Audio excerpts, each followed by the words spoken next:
Yo, yo, yo. So, basically gonna have to look at me code until I can be happy with it to actually show a demo. Because that's what I was hoping to do.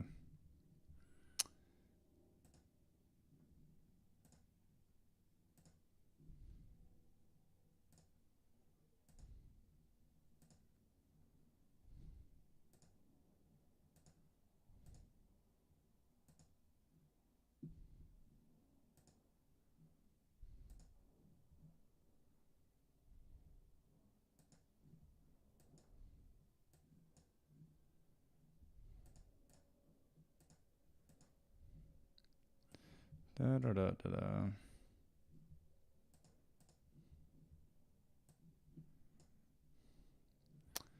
Okay, so I was in the process of hooking up, adding the ability to start multiple workflows when we say run workflow. So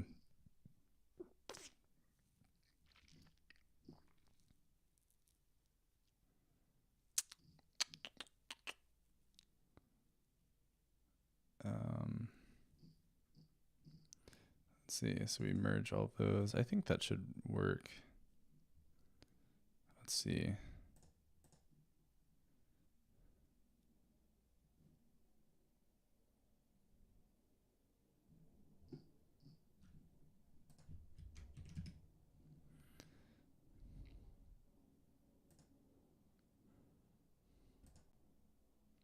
I am wondering if I broke anything by doing this. I think that should be fine. Validating. Okay. All right. So didn't break it. It's cool.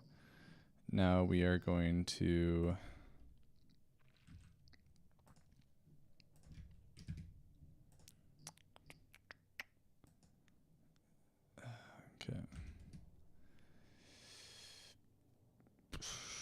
for w.node lookup. And we'll switch on our node type. If it is a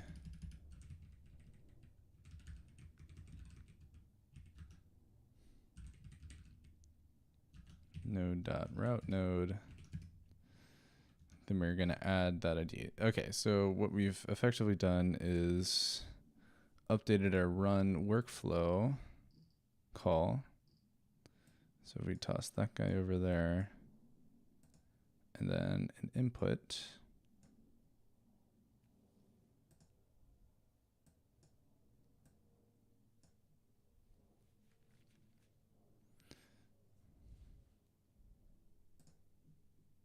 whoops.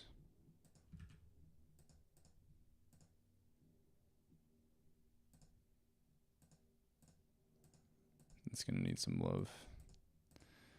All right, maybe we don't do it this way. Maybe we just add another button. Run workflow under there.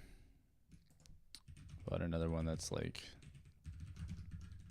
start server on start server. I don't know.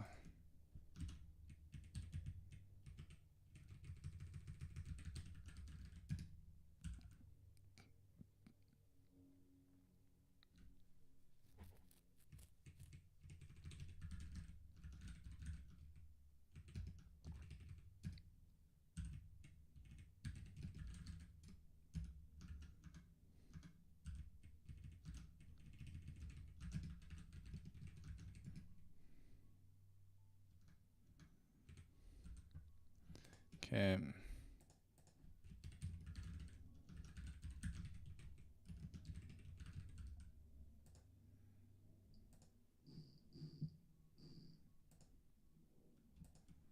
Run workflow.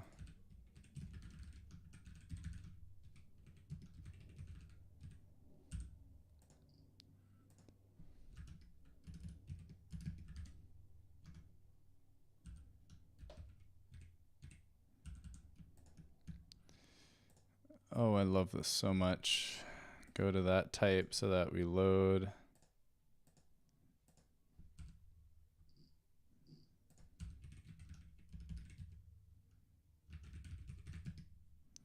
Run workflow request comes from this guy. Now we're fine with that. Okay. So now we should have another button over here that says start server. If we run that,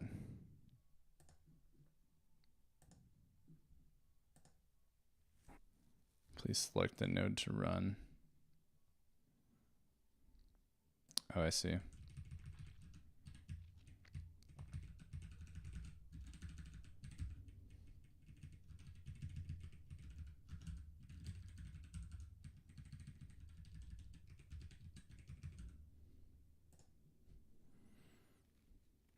Oh, that's annoying.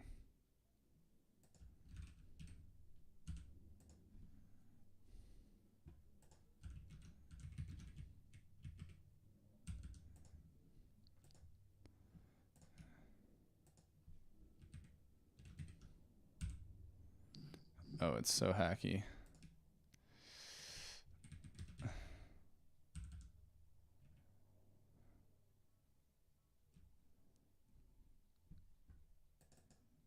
Graph node.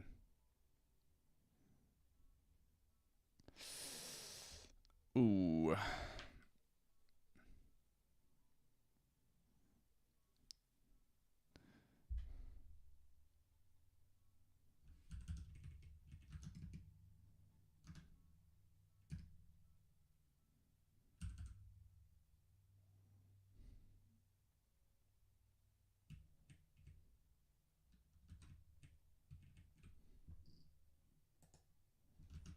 Oh, God. Okay, we're just going to do it. Oh.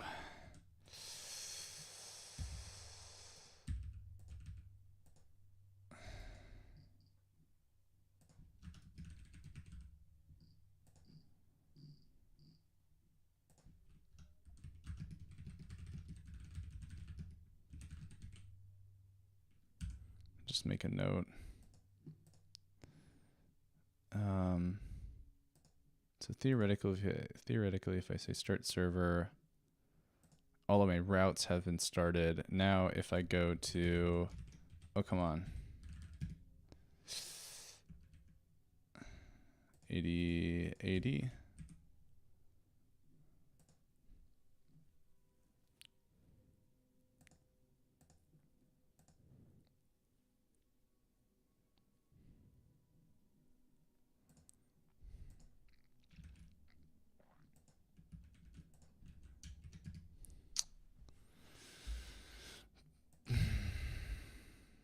Unlucky.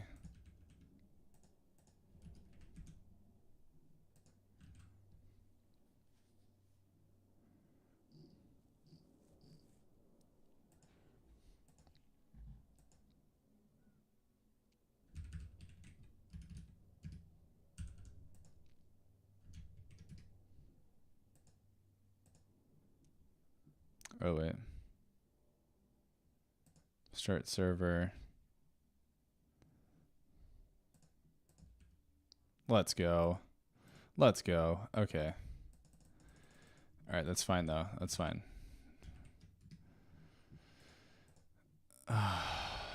Okay. So I got that working. It's going to make a commit.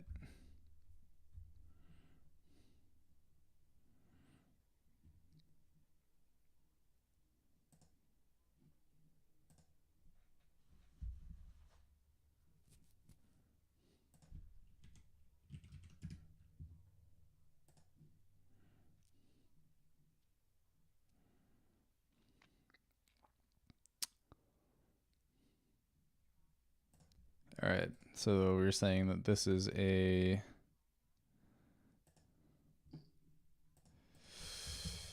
start server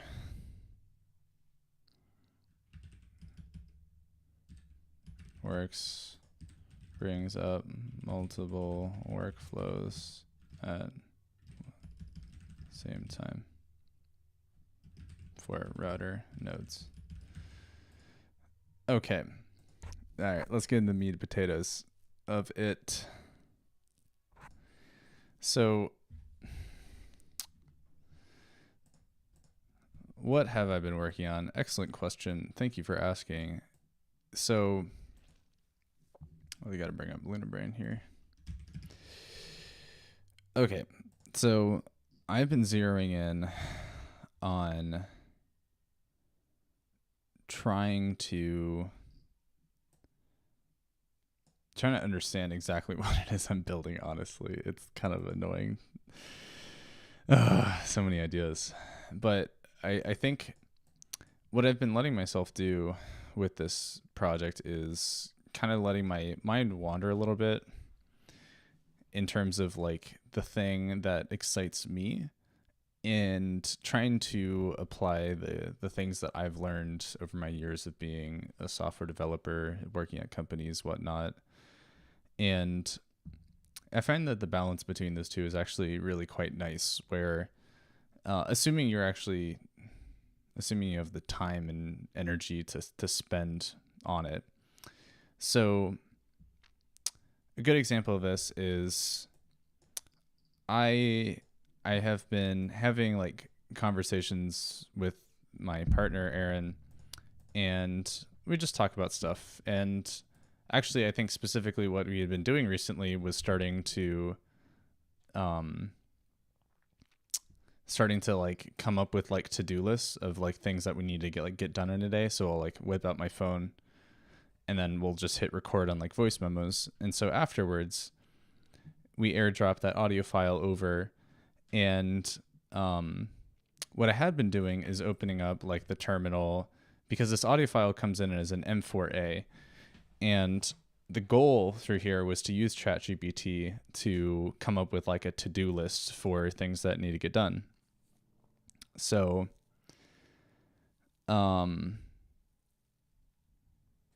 actually, can I just like simulate that?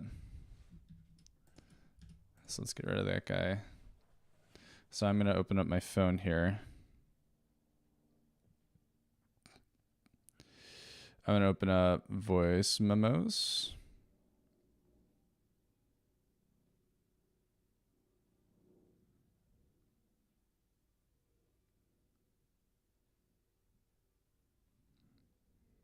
Oh, come on. All right, so I got voice memos. I'm just going to hit record. I need to work on my homework assignments. I need to go to the grocery store, and I need to watch the dog. So I just recorded that on my phone, and now I'm going to airdrop this over to my laptop. So I'm going to share, airdrop, MacBook, waiting for it to come in, sending, sent. All right. So now that it's in here, I'm going to move this over to where protoflow can see this. So that is going to be move downloads. What's it called? Move that to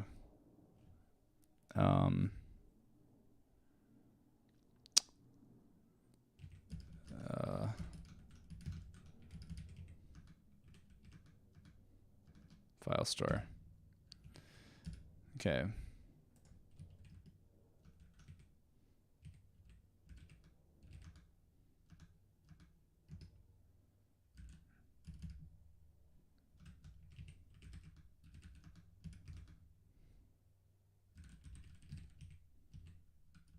Call it to do.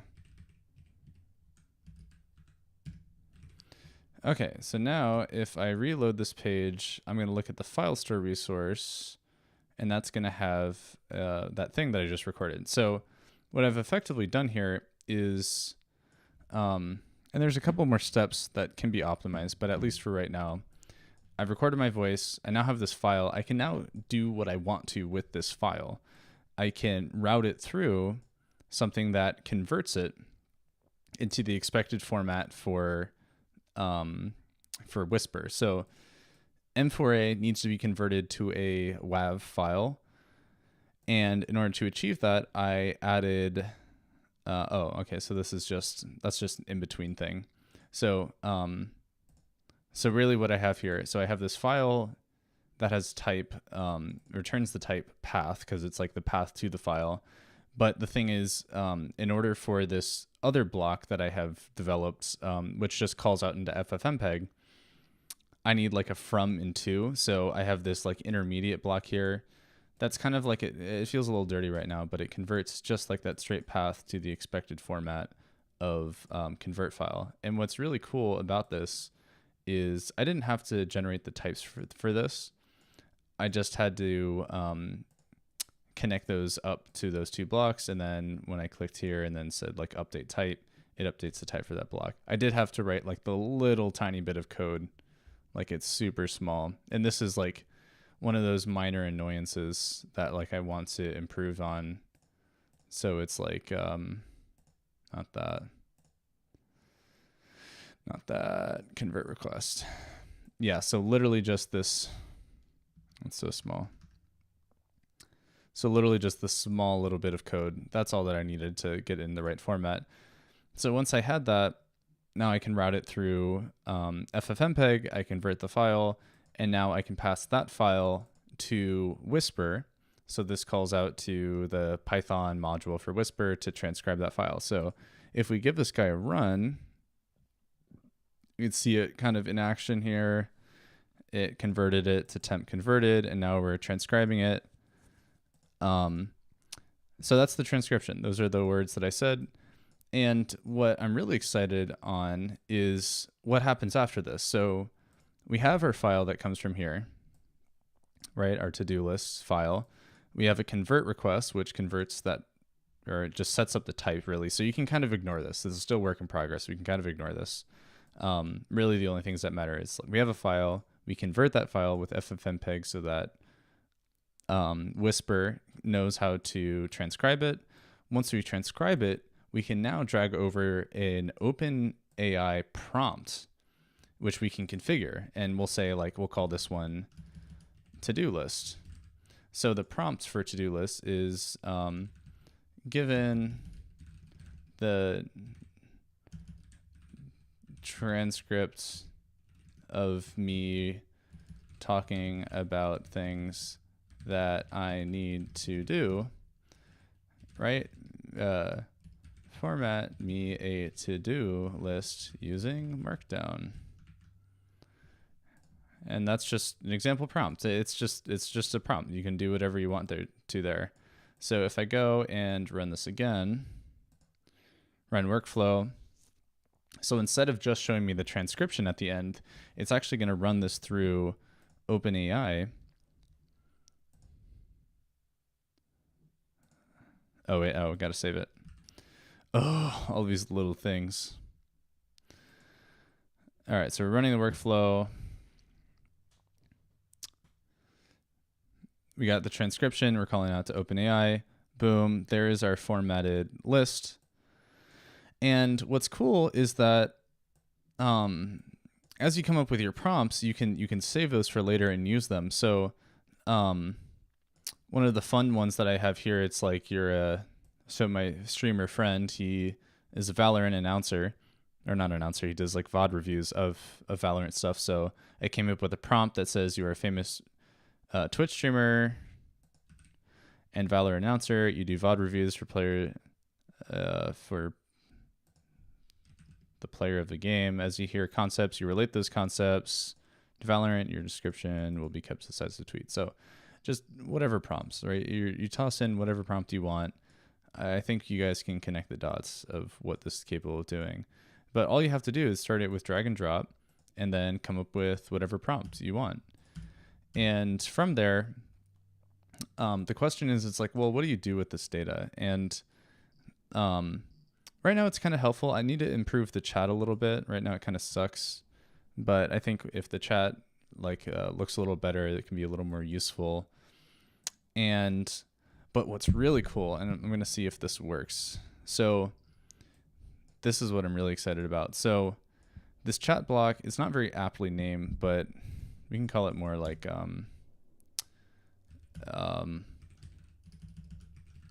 listen to microphone. Okay, so this is going to start some code that listens to my microphone. So as I'm talking, this block is going to say like, okay, everything that's coming through this mic, not just listen to it, but also transcribe it. So it's doing like two things. So it's listening to a little chunk of what I'm saying, and then it transcribes it. So it's creating a stream of the things that I'm saying. But what's important is it's turning my audio into text. So as it gets turned into text, you can pass that into, and let's get rid of this stuff for right now. So listening to my microphone, actually, let's just see that working in action. So I'm going to run this workflow, and as I talk, hold on. Just make sure we're not. Okay.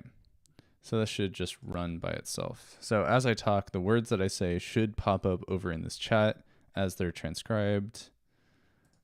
Formatting's a little weird, but right. So as I talk, the words I say itself as the words I say pop up over in this chat. They're transcribed. Boom.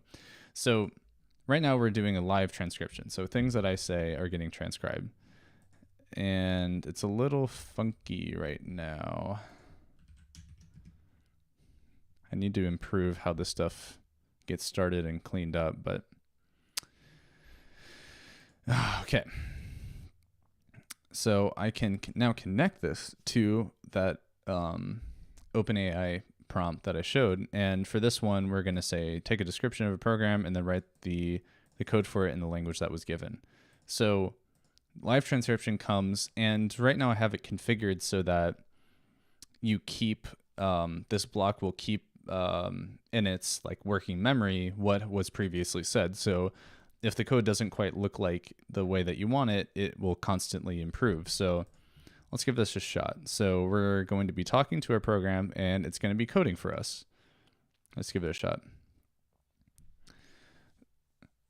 So I want a Python program that scrapes the website example.com and looks for any names of people.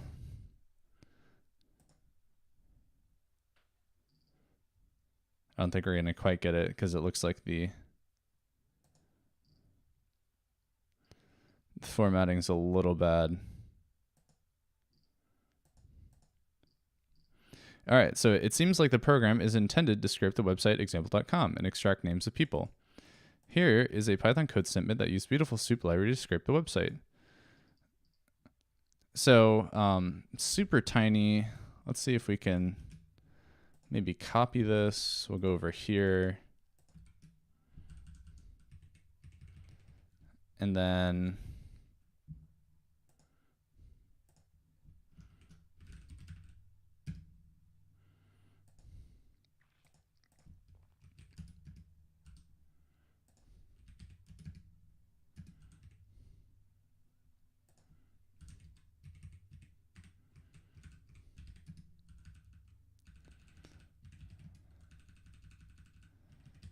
okay.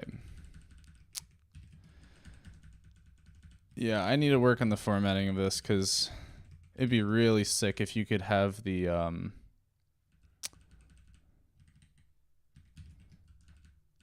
formatted output, because there's no reason it shouldn't be. I think it's just removing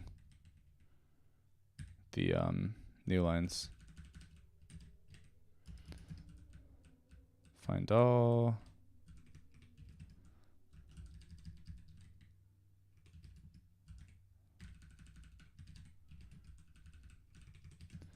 So yeah, there you go. So that's the code, literally just by talking what it came up with. And like we can improve it. Like we're looking at this, and with a better UI for interfacing this, I think it's going to help a lot. But yeah, hopefully you get the idea. And we kept talking. I wonder what it came up with. Oh, looks like it's incomplete. Oh, so this one's a little interesting. So as we kept talking, it looked like it picked up on trying to zero in a little more by looking for like classes in the HTML DOM elements that have like the name, like name, person name or something. But anyway, yeah, so we can write code and with just talking. Literally that's what this thing. That's like code that you can just run. Like you can just run and talk and like stuff exists. So what we can then do, so it's like, well, where does this go? It could just end up in the chat, or, right, since we know we can just write any code that we want to and have that orchestrated here, we can connect that coder block. And again, this is a small little thing that's kind of annoying. That's just like needed. What is the problem?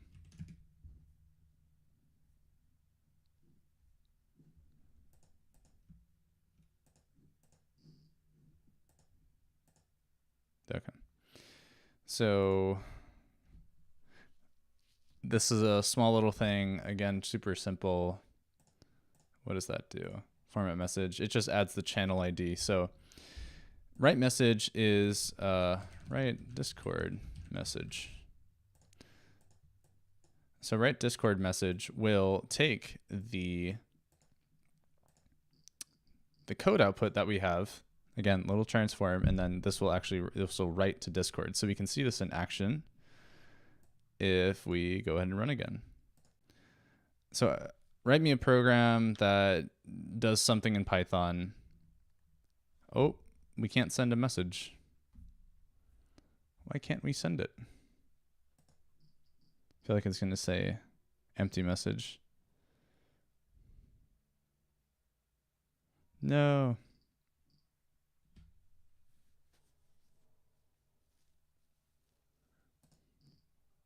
Testing, testing, 1, 2, 3. I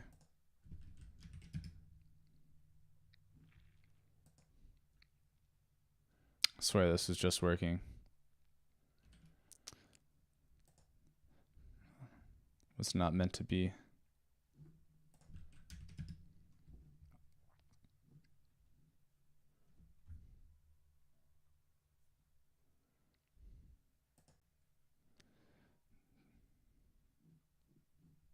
Unlucky. Well, anyway, so theoretically, if this thing was working, you would be able to have that Python code that was get written to Discord. And if we swap that code thing with like MLG Valorant announcer, you don't have to be writing code. You could be pretending to be an announcer. So as you talk, and this was the thing that I wanted to build for my friend who's a streamer. It's like, imagine like as he talks on stream, there's like this bot that's like writing to Discord that's transforming what he's saying and turning it into something that some ridiculous announcer would say. And it's like things like this about ChatGPT that really are just so interesting because they're very powerful. But like looking at this, it's like, is this impressive? I don't know. Do you guys think it's impressive? I would love to know. But the power here, it's like it's really like it comes to you when you have a problem. If you have a problem and or you want to achieve something, you sit down and it's like, man, wouldn't it be cool if I could do X literally just by talking? So I take a lot of notes, and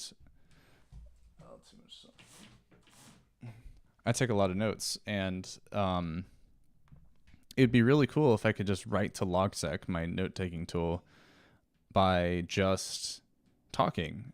And there's literally no reason I couldn't. And the fact that this to-do list gets written as Markdown that's the format that Logsec expects. So you could just straight up have, as you talk, just straight up write to Logsec. So that's really cool. That's something that I'm really excited about. And the fact that you can then, using protoflow, route data from your mic, transform it, and then write it to Discord, that's also really neat. So other applications here too, it's you can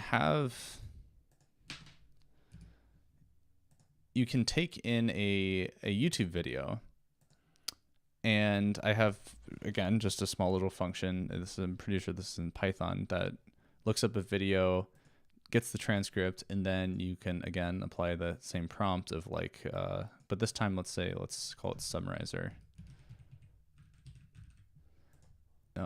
Given the following transcripts, write me a summary.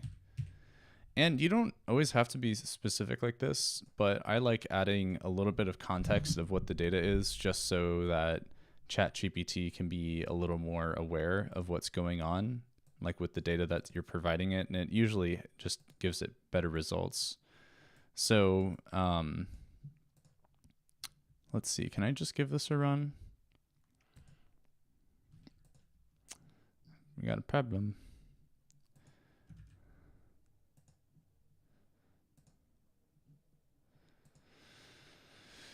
No pointer.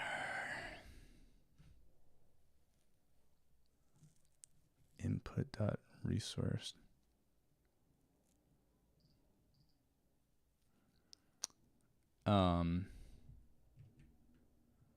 Okay, that's because input doesn't have a resource. I need to change that. I need to figure out like what the resource of an input is. So let's see. Give that a run. Wow. So there's the transcripts. And okay, so this is if we go to look at the video of what this is,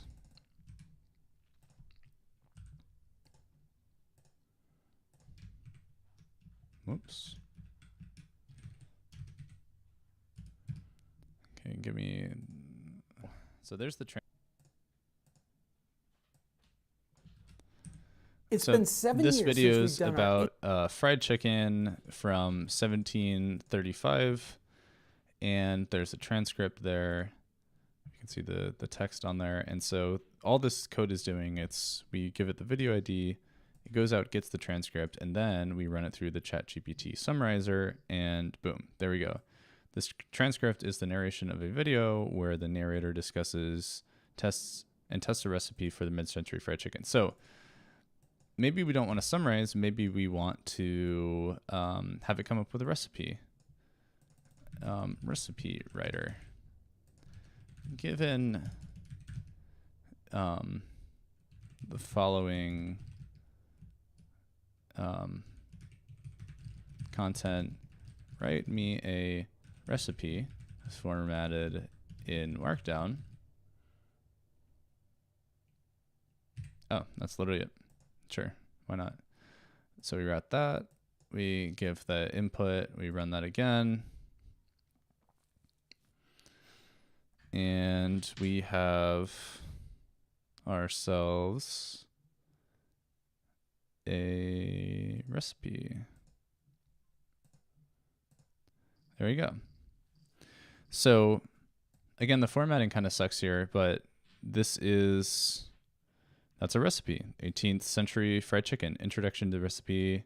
Oh, it's got even like a little introduction. So I think about like the applications of this, and I mean, just immediately, it's so easy. This is like, imagine you're a content creator who's making recipes, and you don't want to, and so this actually is a good segue into the other thing that I've been working on. So you're a content creator and you have your video all planned out, and you do your video, you record it, you have your scripts, and it's just like another thing that you have to do. You have to like write the recipe. You have to add all of those steps. They need to be formatted. And if you're just kind of like doing it off maybe you don't have a script and you're just kind of doing it off your head, like that's like another step that you'd have to do, is actually come up with the steps for this recipe. So if you can just route things like this, and like totally with maybe a little better UX here, like you could build this yourself. And maybe I just publish this. I could just say, hey, give me your video. Maybe you don't even need to give me your videos. Maybe I add another block here that's like, when a new YouTube video is added for a channel, just automatically generate this. And now you have a recipe thing. But the question is, where does that end up? So there's no reason why you couldn't have this this Discord message. You could just route that through there. Unfortunately, it's not working right now, but the recipe, write a Discord message. It could be send an email to your inbox. Actually, I should probably add that soon. I'll write that down as a note. Write an email block. So you could write an email. You could do whatever you want with it. The recipe has been written. You've used ChatGPT, and now you can send it anywhere you want to. Now, there is all of these different places where data can end up. But honestly, I can't think of there's nothing that's better, in my opinion, than at least when it comes to like expressing the data.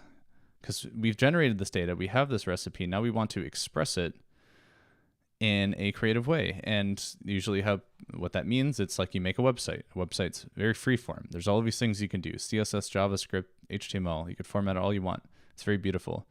So what I have been working on is adding HTML like website or HTTP routing capabilities to protoflow. So over here on our side, we have HTTP router where we can create a new route, and we have templates. Now, I have become super obsessed with this idea of hypermedia, and I have become obsessed with it by reading the book that this guy put together, or I guess these people put together. And these people are the creators of HTMX, which is a really, really slim library that extends HTML just enough to add what we have come to know as like and felt is like the modern web, the reactive components that we click on. And for a very long time, we have been using JavaScript to make that possible. But in reality, like, we can extend HTML just a little bit, so that we can have more reactive things happening on web pages. And that whole concept is not new. This is something that was talked about a very long time ago, back when the web was initially being pushed out into the forefront.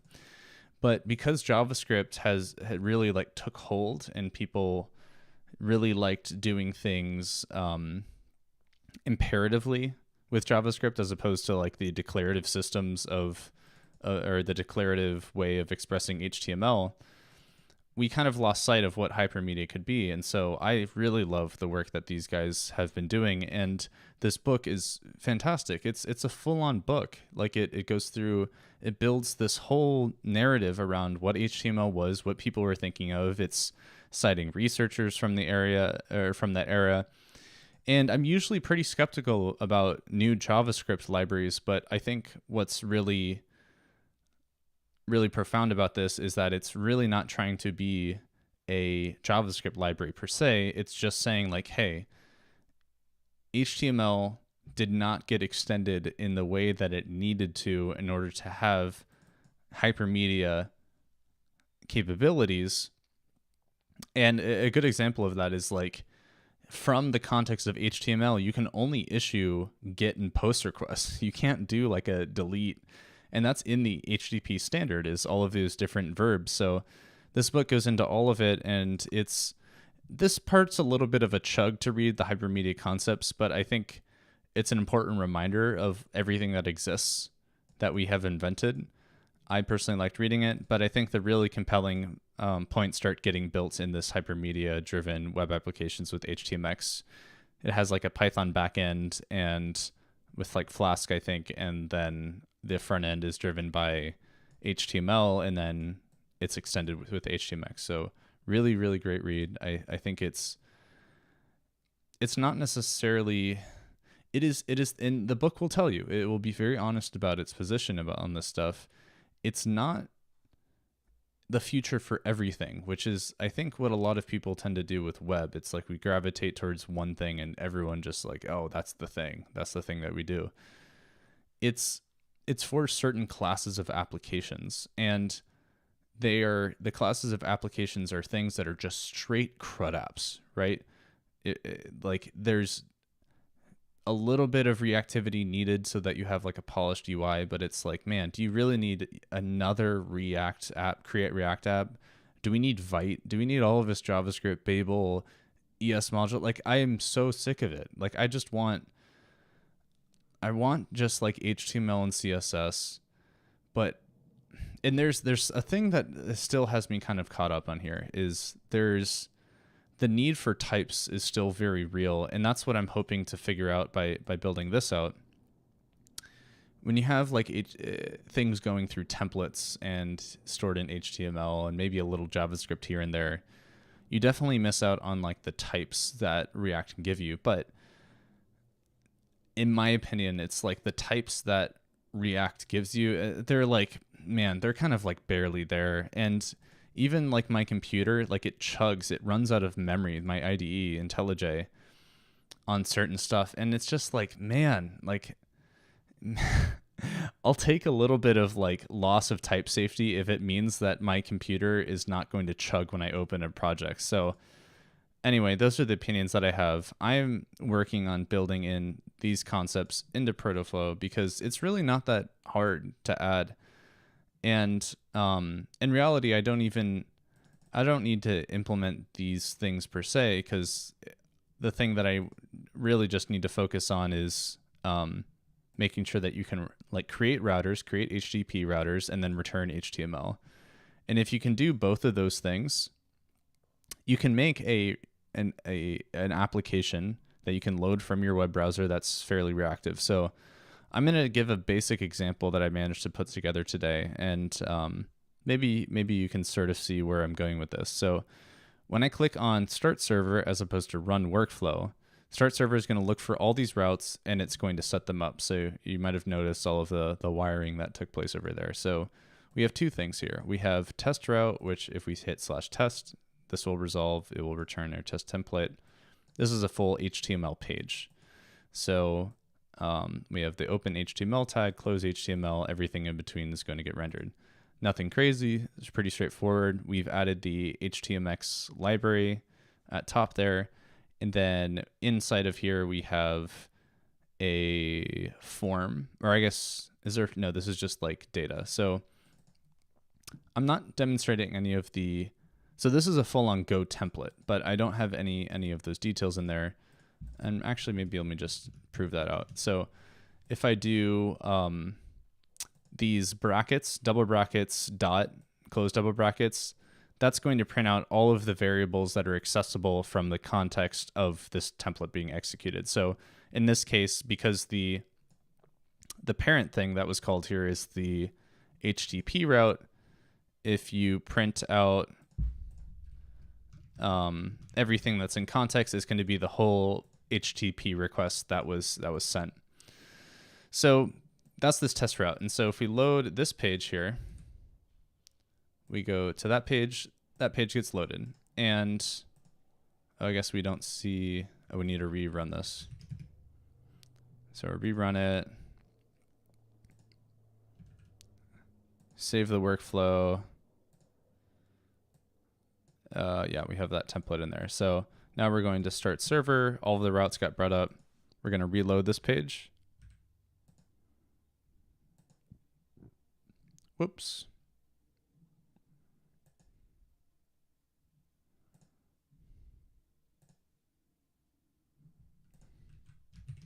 For some reason that did not like it.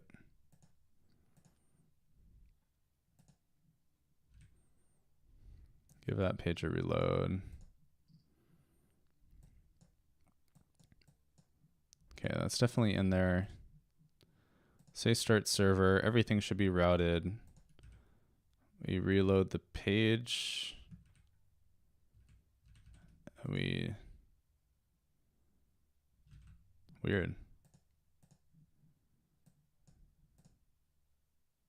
Did I change something?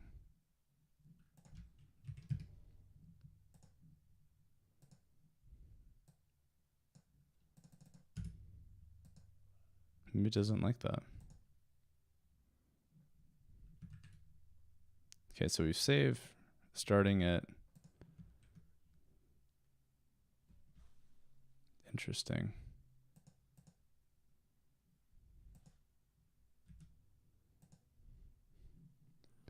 See it coming in.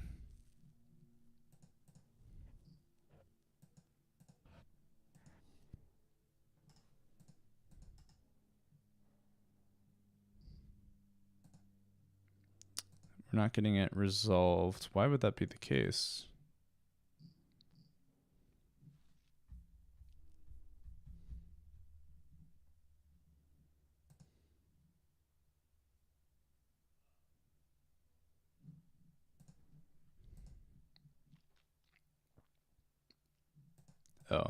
Oh, no node ID.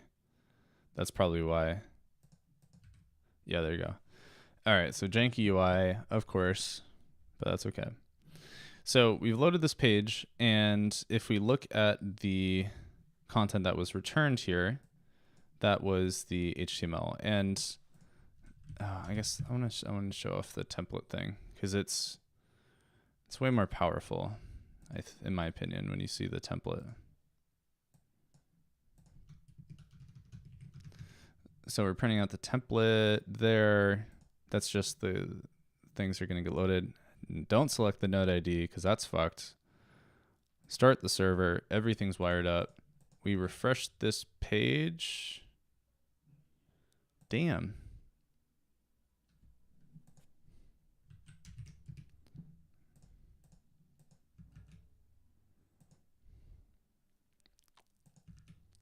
Okay, project saved. Reload it. We look at this. Come on. All right, so that's there. I don't have anything selected. I'm going to start the server. We are going to reload the page.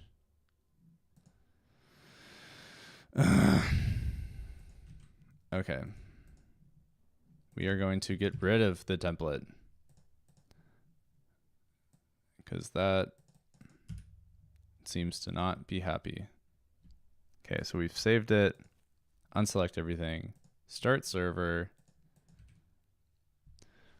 Oh my goodness.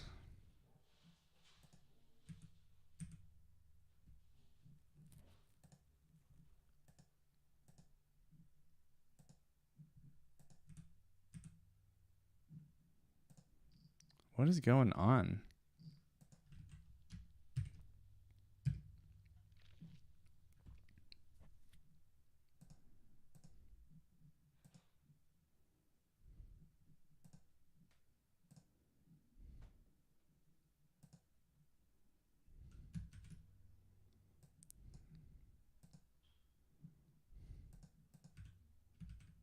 Okay, I think the selected node is probably like saved or something. I don't know.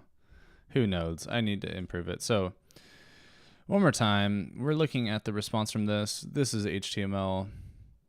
And when we click on click to edit, that's going to make a request to UI contact. So if we look at our project here, this is contact. It's on slash. Now, the information's not showed up here, but HTTP router has a base path of slash UI. So slash UI is going to get concatenated with slash contact, and then we are going to have the path resolved as slash UI slash contact. So when I click this button, this workflow is going to execute. And we'll see that happening over there as well. So I'm going to click that button, and we see slash UI contact is made, and then our body has a response. So if you look at what this returns, so this returned some HTML, but it's important to note, this did not return a full page. So the whole founding principle of hypermedia is the idea that you, the web is connected through documents, or web pages are documents, and there's no reason why you can't request another document and then just insert that into your page to modify it. So our previous page has been replaced. So there wasn't a form before, and now there is. So so you can see that in our original HTML, there was no form. There's no form. These are just like divs. But now, having run that workflow and gotten the response, now we have a full-on form.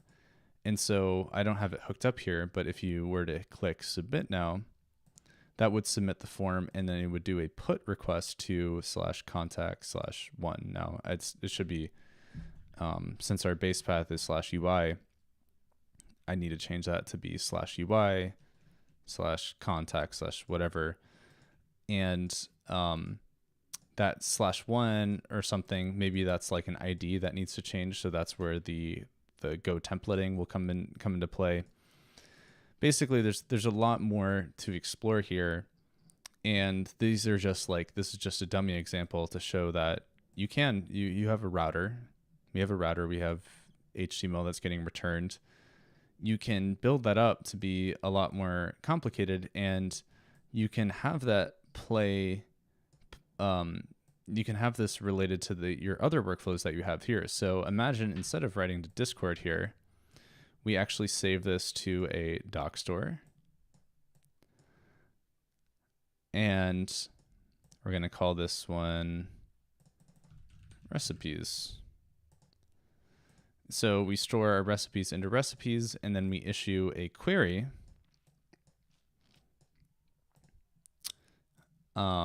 Or first we'll do a router. We'll say view recipes path /recipes method get. So we're going to route view recipes to our recipe get recipes. Collection is recipes. We need to say that's recipes too. So get recipes. So, and then that returns to a template, which will be display recipes. So, and then inside of here would be our HTML that uses the Go templating engine to display the data that was passed here. So currently there's a problem though, because is there a problem? Well, there is something that needs to be improved here, because if display recipes wants to reference content from the original request, maybe it wants to like parse the body or something. In reality, we need to like route it through here. So get recipes will send data, and we want to merge that in with what view recipes. So currently this logic is not implemented when you have two things connected. That's something that I've been thinking through, but once you like get that down, like this is basically the beginning of a recipe site. And right, we can also imagine we want to save recipes, or save a recipe path /save method post. Whoops. Save recipe path /save method post. And we could hook up our doc store here.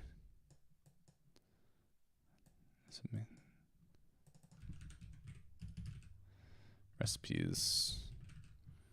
So we could save our recipe into recipes. Maybe we want to do some validation or formatting.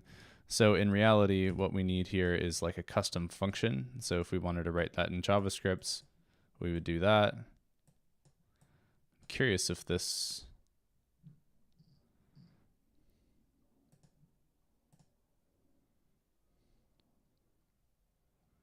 route doesn't have any type information. So yeah, that's fine. But maybe you can see what's going on here. So yeah, like this would be an example project where we are we've effectively built a recipe app, and because we can, all right, then we'd want to throw in like a template here that's like recipe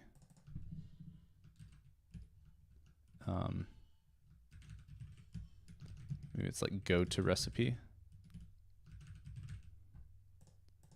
because the recipes will return like an ID, and then we'll format those IDs in here. And yeah, so that's like a full app. That's a full recipe app that we've effectively built just by adding these blocks. So I think there's a lot of interesting things that you can do here, but obviously the UX for that needs to be improved. It needs to be like a little more obvious, like how this stuff is connected. Another thing that currently there's nothing going on here, but needs to exist, is when you click on an edge should actually be defining reactive programming ideas. So implementing like map and filter, and those are options that you can like specify on an edge, so that maybe you want to like batch certain things, or maybe you want to transform that type. And instead of needing to add this, like what I've effectively been calling in my head like a shim that shims that, and having to go through the whole process of writing like a little bit of code, you could just have that all happen within the context of the data as it moves through the reactive programming pipes. So I'm really excited about implementing that. Haven't, because I think you need to think through how to write that before adding it. I don't know.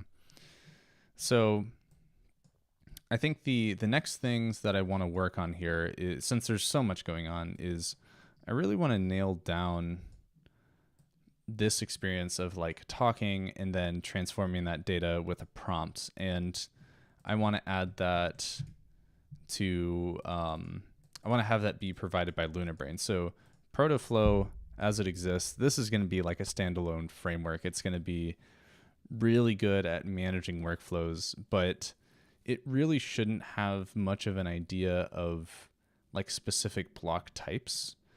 I think these block types are going to be things that you can configure a project to have, and you can like configure maybe you have like a startup pack, or like a disruptor pack of blocks or something, where you have these blocks that can get you off the ground pretty quickly. And that's what I've been developing over here primarily, is like these helpful things. But like a lot of what I've been doing for LunaBrain, that's all AI specific, and maybe you don't need AI blocks kind of cluttering your workspace. So those should be not present until you need them, and then you can import them easily. So, but implementing that whole module system, you got to be careful, because I've seen a lot of people royally fuck that up. And so I want to make sure that that is done in the best possible way possible, so that you don't incur like massive debt. And fortunately right now, like since this is all like really pre-alpha, like I can afford to make breaking changes and still figure out what it looks like. But I think it's important right now to really explore how all of these concepts are related. And another thing that I realized too, it's there's different layers. So these nodes that I drag over here, these are things that are going to get like what I'm calling like wired up. So when you run a workflow, all these things get wired up so that data can like flow through it. But there's this whole other graph that's happening behind the scenes over here, over in the resources. So for example, OpenAI has a secret, and that secret is configured by this config block there. So, and I'm not going to click on it because it has the secret, but yeah, you can drag over a config, and the value inside of here is a YAML config. And the idea being that once you've created one of those, that config provider, you can provide it to any other resource that needs it. So you could, from OpenAI, select, okay, this OpenAI depends on a config provider. And then if you click connect, it would add that as a dependency. But it's like, they're just making another graph. Like that's all that it is. And so I don't need the UI to separate those ideas. I think really what needs to happen here is there's like layers, and I've been looking at the schema trying to figure out how that works, and it's been a little confusing. So if anyone has any ideas, or even really is able to follow what I'm talking about, hopefully, I would love to hear them. But I think really what happens is you need different layers that demonstrate like separation of concerns, so that you can make compelling, or not just meaningful, but compelling abstractions to communicate with people. And for example, each of these things, every time you run a workflow, it's producing data, and that data is related to each other in a similar way to how these nodes are related. But maybe you want to sort of change that around, and maybe this audio file is really like a collection of audio files that you want to like click on and have them run through there if you want, or like testing something out. And I think logically the best way to represent that is on like a separate plane, a different layer. And I think they're all going to take on, each of those layers are going to be a graph in themselves. So I haven't quite pulled the trigger on working on that quite yet, because I want to make sure that the types are like make sense, and also it's going to cause a lot of mayhem in the code base too. So nailing down exactly how that stuff looks is going to be a little bit annoying now that there's like more code. But I think when it's done, it's going to be really eloquent. I'm really excited to get that layer thing flushed away, because being able to zoom to different planes, that's what originally I had in my head when looking at Refinery, and what got me excited about all of this stuff, all this work originally. So yeah, I think that's about it. Everything that I wanted to share. Hopefully you saw something cool. Yeah, I'm excited for the next update that I can give y'all. Well, until then, I'm Bread Chris, and this is Protoflow.